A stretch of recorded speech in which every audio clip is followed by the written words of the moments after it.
Sanctuary. So this church started out over 50 years ago as Valley View United Methodist Church, and it was a thriving church. And then, as Susie mentioned, the neighborhood has changed and the needs of the community have changed, and so the attendance started to decline in the 2000s. There was still families coming, but it got to be where on a Sunday morning, there would be fewer than 100 people in attendance, and we had, I wasn't attending at this church yet, but probably had like fewer than 10 kids in Sunday school.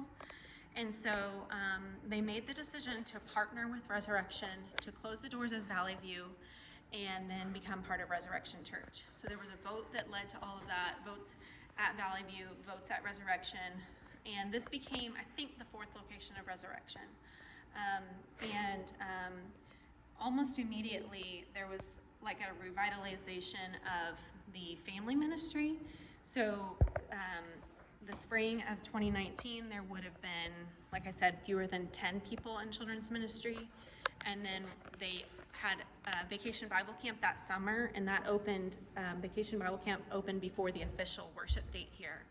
And for VBC, they had over 100 kids. And so that's always an outreach too. You always see people at VBC that come with their neighbors, with their grandparents that may not be church members. But even so, that was huge. And then in August of that year, after a successful VBC, the doors opened here as Resurrection Overland Park. And when that happened, they started using the worship space, which I showed you before. It's an old gym, because this space we're in right now doesn't have the capabilities for audio visual. So it's really beautiful. It's a beautiful circular sanctuary. There is an organ, but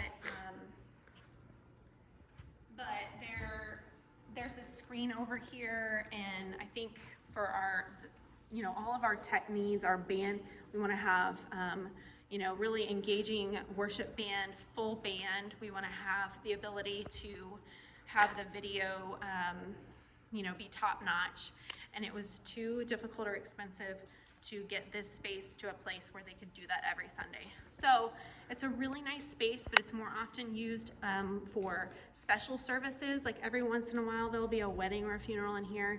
They'll do, what's that holiday right after Halloween? All Saints Day. Sometimes there's like a prayer time in here.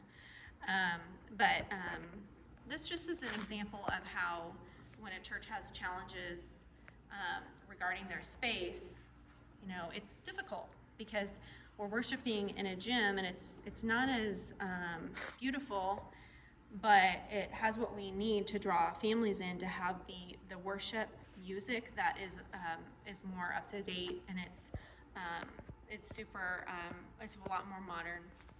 So those decisions are hard, and that one is one that has affected this location.